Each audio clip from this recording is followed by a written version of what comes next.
The Smith family's Wheel Appeal was officially launched at City Hall today by Deputy Lord Mayor Alderman John Geddes, who calls for urgent public support to help the Smith family cope with demand. The demand this winter has not eased, and the Smith family is desperately short of food supplies, winter clothing and bedding.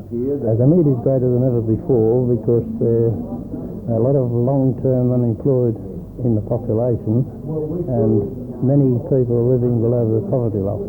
But you do believe that the people of Newcastle haven't been so generous this year? No, I think there's been such a lot of demand on the public for welfare requirements that the money is just not around. And so do you think this will affect the appeal this year? I think it will, but I've got a lot of confidence in the people of Newcastle to support the work that we're doing.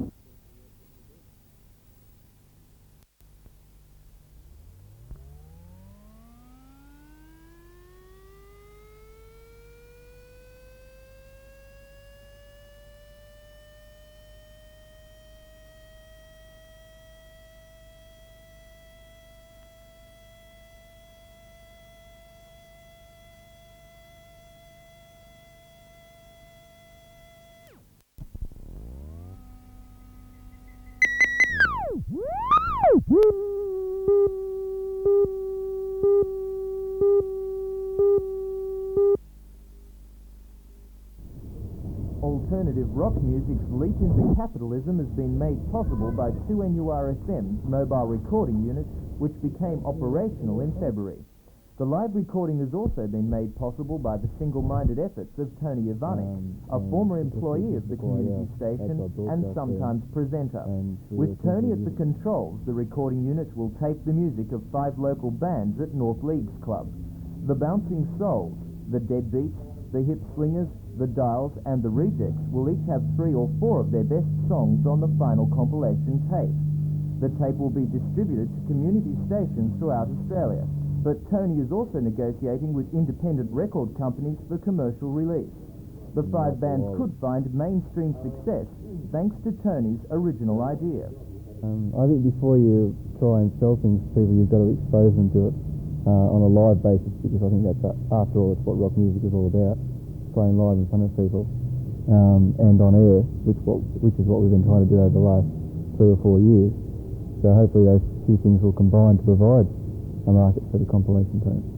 So you think you might be able to change the tastes of Newcastle music lovers? Hopefully.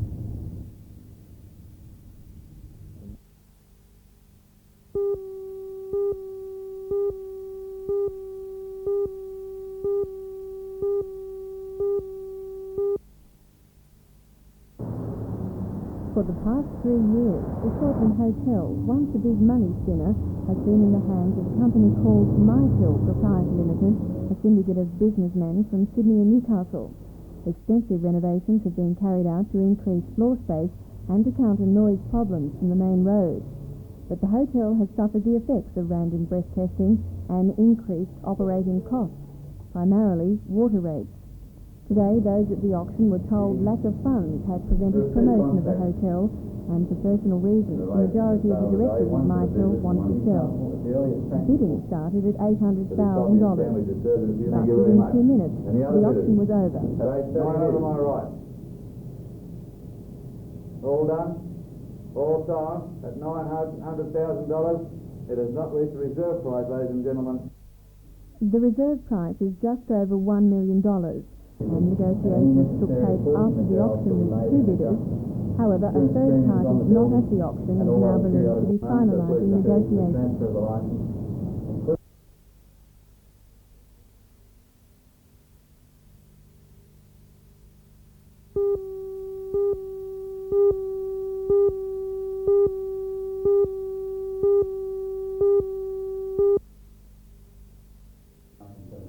As one of Australia's most entertaining as well as intelligent politicians, the Minister for Science and Technology, Mr Barry Jones, is used to playing to packed houses. The Art Drama Theatre was filled to the aisles for his lecture, which was organised by the University Convocation. Mr Jones attacked a couple of widely held beliefs about work, employment and technology. The blue-collar worker, he said, will become an endangered species. The actual figure is minus 7.3%. Not one new job net was created in manufacturing in the last 2,060,000 jobs created. Mr. Jones said that while some areas of employment have collapsed, the actual percentage of the population employed had increased even in recent years. Australia, he said, is not facing the death of work. In fact, this has not happened. The labour participation rate, that is, the number of people aged 15 years or more in work or actively seeking it, have actually risen to record heights, about 62%.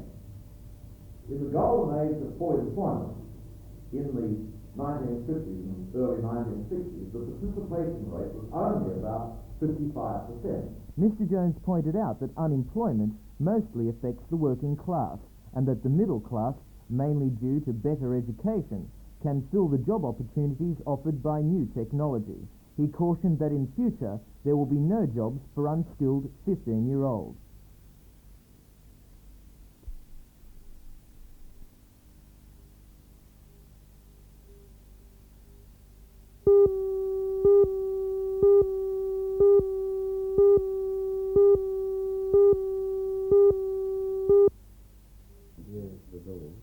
One man happy that the sale is going ahead is the state member for Maitland, Mr. Alan Walsh. It was his idea that the site should be used for a police headquarters and state office block. It's a proposal which is very worthwhile. Not only will it give the Maitland Police a much-needed new headquarters, but we'll be able to relocate the courthouses and also to locate as many departments as possible into the building, which will have to be refurbished, of course. So it's a tremendous gain for Maitland. Will we definitely see those government services in the office block? Oh yes, I think you're looking at something like 6 to 12 months before you'd actually be able to relocate the departments and, of course, the police headquarters.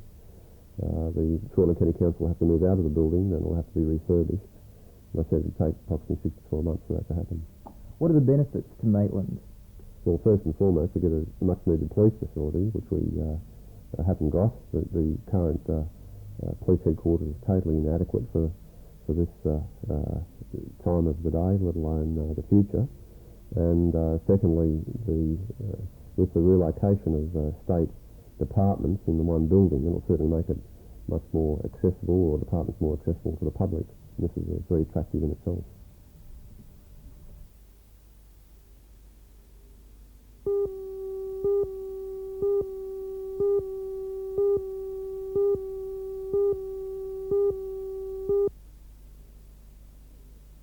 Quite a lot of nice. Senior Coxswain Irwin, or Uncle Harry as his mates call him, is something of a reluctant retiree.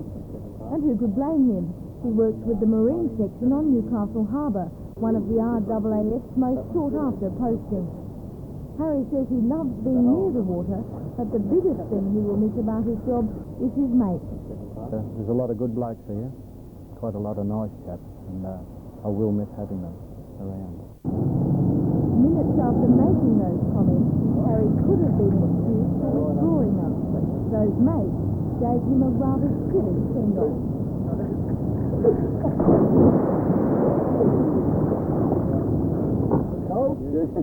Harry's career with the Air Force began in Western Australia in 1948, where he started as a general hand at the Strait base. He worked in Townsville and Darwin before coming to Newcastle in 1968.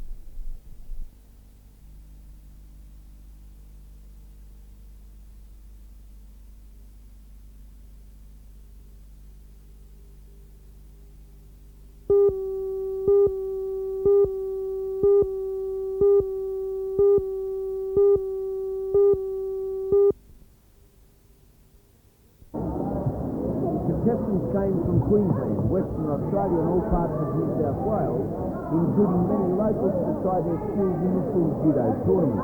World champion Sue Williams of Sydney, just back from the world titles in Tokyo, was just too good in the ladies' open division, as was Los Angeles Olympian Andrew Richardson, also of Sydney in the men's.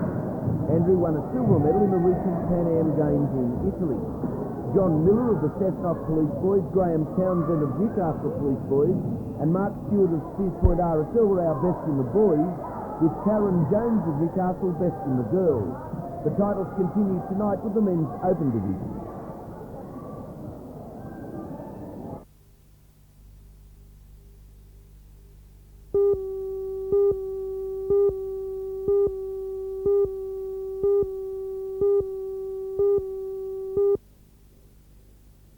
Like all Australians, we became very aware that it was necessary to have funds to raise funds or to contribute funds to the Olympic Federation to try and get our Olympians to the Olympic Games. And we, like a lot of other organisations, decided that we could assist in some small way. And we then became aware also that there were other groups of Olympians, the Paralympians, the handicapped Olympians, in other words, and those Olympians unfortunately weren't being assisted to a degree that the other Olympians were. We as Lions felt that we could do far more by assisting some of those Olympians because they are representatives of Australia the same as the other Olympians.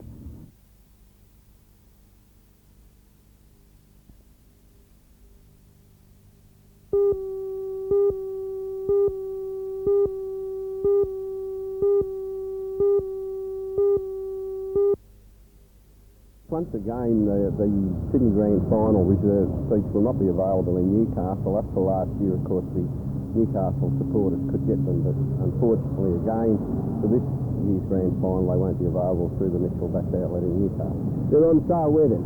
They're on sale only in Sydney and Canberra and, of course, at Illawarra. No other country areas will have the opportunity of purchasing the tickets. I believe you have been in contact with the protest for John Quayle. Yes, that's exactly right. He did explain to me the reasons why. Of course, they have got problems with the cricket ground this year with the new grandstand. They don't know whether it will be completed or not. Hopefully, if it is, there will be tickets made available into the country areas, but at this stage, they're not sure. So Newcastle people are disadvantaged. If they want a ticket to Sydney Grand Final, a reserve ticket, they've got to go down to Sydney to get it. That's exactly right, and they do go on sale this Saturday morning, I believe, at 8 o'clock. So for those that are keen enough and wanted, they could get down to Sydney on Saturday morning. But one consolation, all the semi-finals and finals tickets now are on sale at the Mitchell Bass Outlet at the Civic Theatre. So people that want to go down to the semi-finals and the final can get reserved grandstand seats now. We seem to be in the cold up here, don't we? Yes, it is a problem, but hopefully one day that'll be corrected.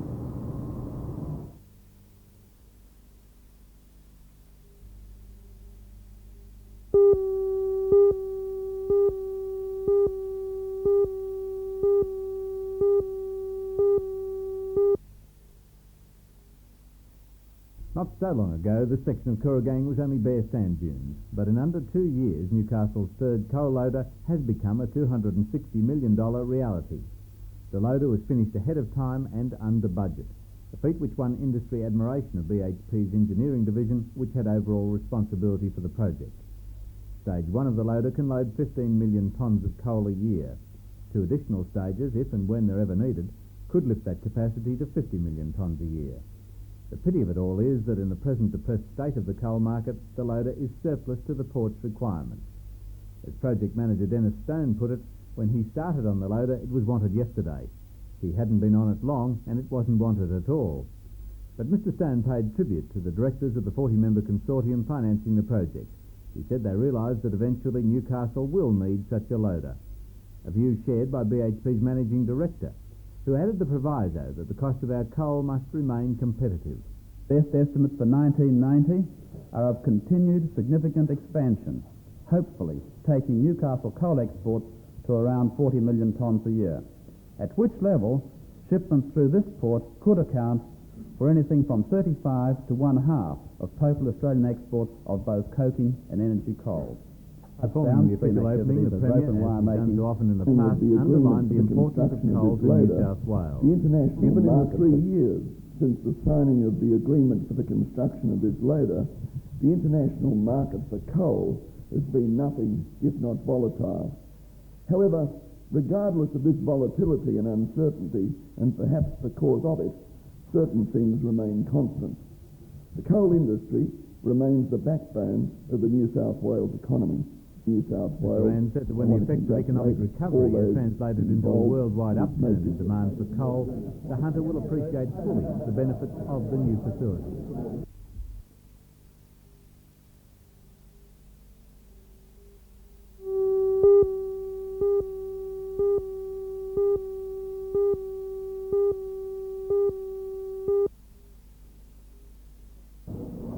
At the Singleton Army Camp, they call this Operation Wine Show.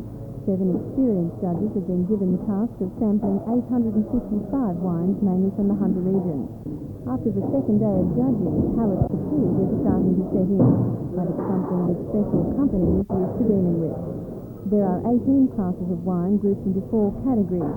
The 1984 and 83 vintage sections are for both large and small winemakers. The main competitors will be fighting it out with their showpieces in the museum section. The show is gaining momentum on the national wine circuit. Hunter Valley vignerons are out to prove they can rival other wine-producing areas. That will be up to the judges to decide, including the chairman, a South Australian winemaker, who is confident the exhibitors will accept his impartial judging palate. I think they'll be satisfied with the results. Every judge just endeavours to do his very best assessment of the wines presented. Rain during the harvest period has affected the quality of some reds. Wines made from late harvest aren't rated as high. Interestingly, new wine styles the judges have not come across before are appearing at the top of classes. According to the judges, this could be the year of the underdog in winemaking, and they say there'll be a few surprises when the trophies are awarded tomorrow night.